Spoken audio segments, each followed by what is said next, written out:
हजान भाई, जिन्होंने जौनपुर शाहगंज के बीच में डबलिंग और इलेक्ट्रिफिकेशन का वीडियो बनाकर हमें भेजा। हजान भाई, बहुत बहुत शुक्रिया आपका। थैंक यू सो मच मेरे भाई, एक अच्छा सा प्यारा सा वीडियो बनाकर हमें भेजने के लिए। Friends, good morning.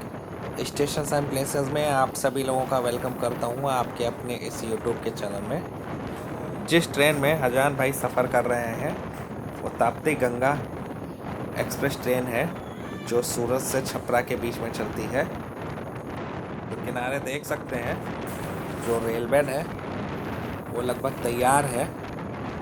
बैलास्ट डाला जाना बाकी है। इसके अलावा स्लीपर भी किनारे पड़े हुए हैं। बैलास्ट का कहीं कहीं ढेर भी लगा हुआ है, जिससे कि ये जो रेल बेड तैयार किया गया है तो बैलास्ट को समतल भी कर लिया जाए, फिर इसके ऊपर स्लीपर के ट्रैक बिछा दिया जाए। जौनपुर से शाहगंज लगभग 35 किलोमीटर की दूरी पर स्थित है।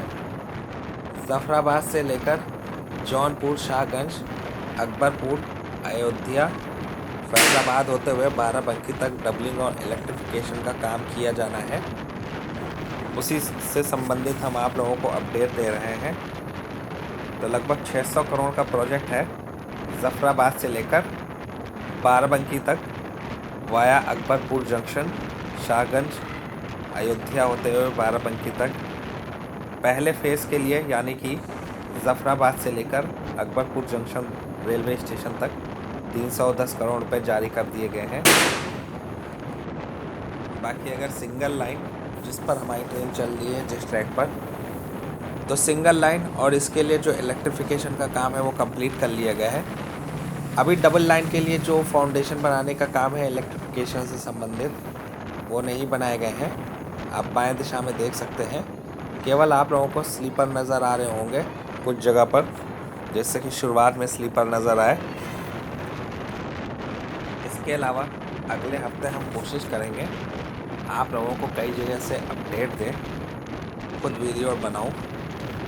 तो देख सकते हैं फ्रेंड्स, हमारी जो ट्रेन है ताप्ती गंगा सूरत छपरा एक्सप्रेस ट्रेन शाहगंज की दिशा में जा रही है।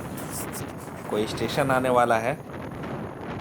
इस रूट पर पड़ने वाले चूँकि जितने भी स्टेशन हैं उनके नाम तो मुझे पता है, लेकिन उनका सीरियल नहीं पता है कि कौन सा कब पहले पड़ेगा। पहचान नहीं है क्योंकि कभी इस रूट से गया नहीं हूँ, तो इस वजह से कोई भी स्टेशन अगर स्किप हो जाए तो आप लोग खुद ही लगा लीजिएगा कि ये स्टेशन स्किप कर चुका है। ढेर सारे भारी मात्रा में स्लीपर्स रखे हुए हैं यहाँ पर, देख सकते हैं फ्रेंड्स। इसके अलावा बीच में जो यहाँ पर खंबा भी पड़ा था, पोल्स पड़े हुए थे, इस तरह के पोल्स हटाए जाएंगे। जो पुलिया की जो ऊंची दीवारें हैं उनको भी तोड़ा जाएगा। तो जिस तरह से जौनपुर से शाहगंज, अकबरपुर, अयोध्या तक जो इलेक्ट्रिफिकेशन का काम है वो कंप्लीट कर लिया गया है। बाकी बचा जो हिस्सा लगभग 9500 किलोमीटर का फैज़ाबाद से लेकर बाराबंकी तक, अगर इस सिंगल लाइन के लिए भी इलेक्ट्रिफिकेशन का काम कंप्लीट कर लिया जाए तो बाकी सभी रूटों पर इलेक्ट्रिफिकेशन है और इलेक्ट्रिक लोकों के द्वारा ट्रेनों का संचालन हो सकता है। Ayodhya junction Faizabad junction railway station तक हम इलेक्ट्रिफिकेशन की बात इस वजह से भी कर रहे हैं क्योंकि लगभग फैज़ाबाद तक जो इलेक्ट्रिफिकेशन का काम है वो कंप्लीट कर लिया गया है। हालांकि अभी फैज़ाबाद पर फाउंडेशन बनाने का काम चल रहा है, लेकिन अगर हम माने तो एक तरह से फैज़ाबाद तक जो इलेक्ट्रिफिकेशन का काम कंप्लीट हो गया है, अकबरपुर जंक्शन से अयोध्या फैज़ाबाद तक। तो इसका भी CRS स्पीड ट्रायल संभवता है कि दिसंबर महीने के अंत में या अगले साल जनवरी में हो सकता है। और अगर फैज़ाबाद से बाराबंकी तक सिंगल लाइन इलेक्ट्रिफिकेशन का काम कंप्लीट कर लिया जाता है तो लगभग 90 से 95% ट्रेनें हैं इलेक्ट्रिक लोकों के द्वारा चलने लगेंगी। जहां तक संभावना है मालगाड़ी भी इलेक्ट्रिक लोकों के द्वारा संचालित की जाने लगेंगी।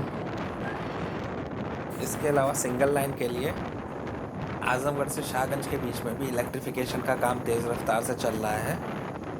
तो दोनों ही सेक्शन, आजमगढ़ से शाहगंज और इसके अलावा फैज़ाबाद से बाराबंकी, तो ये दोनों सिंगल लाइन के लिए इलेक्ट्रिफिकेशन का काम जितनी जल्दी कंप्लीट हो जाए उतनी ही ज़्यादा ट्रेनें इलेक्ट्रिक लोकों के द्वारा संचालित की जाने लगेंगी।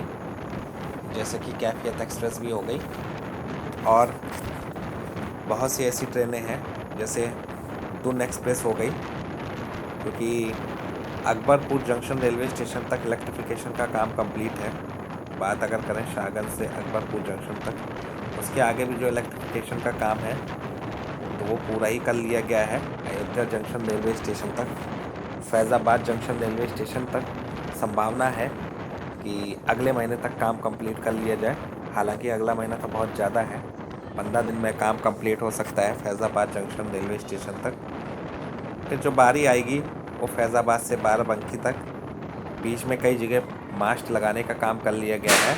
यहाँ पर भी देख सकते हैं ढेर सारे जो स्लीपर्स हैं वो रखे हुए हैं।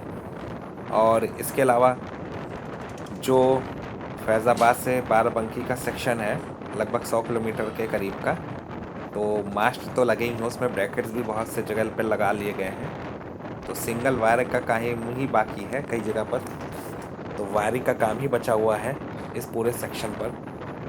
तो संभावना यही जताई जा रही है कि सबसे पहले मास्ट लगाने का काम किया जाएगा फैज़ाबाद से बाराबंकी के बीच में, जितनी जगह भी बचे हुए हैं फाउंडेशन बनाने के बाद फिर एकदम से वायरिंग का काम शुरू किया जाएगा।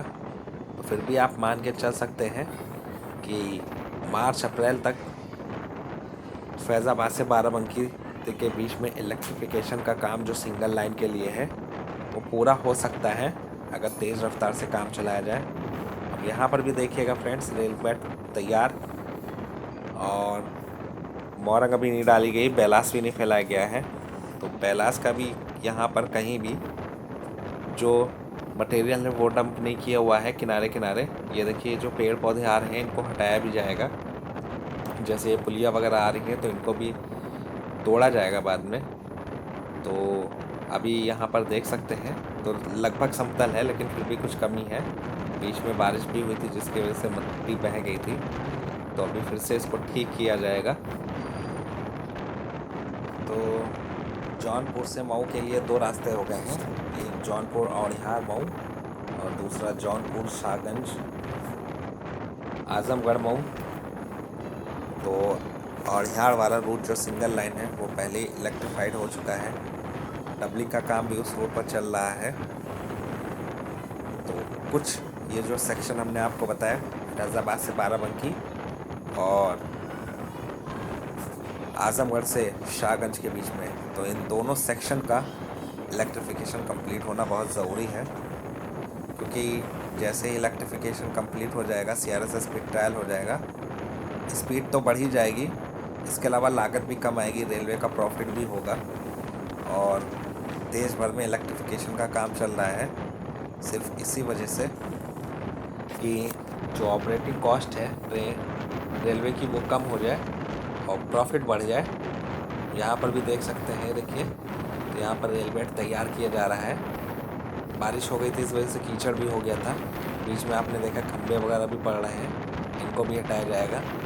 तो यहाँ पर तेज़ रफ्तार से काम चलता हुआ शाहगंज जंक्शन रेलवे स्टेशन करीब में ही आ रहा है।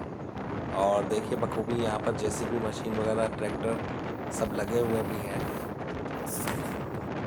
फिर भी अगर मैं अपना अनुमान बताऊँ जौनपुर से शाहगंज के बीच में डबलिंग का, तो 1 साल आसानी से लग जाएगा, क्योंकि बीच बीच में कहीं बजट की कमी या काम समय पर नहीं किया जाता है जिसकी वजह से प्रोजेक्ट डिले हो जाता है।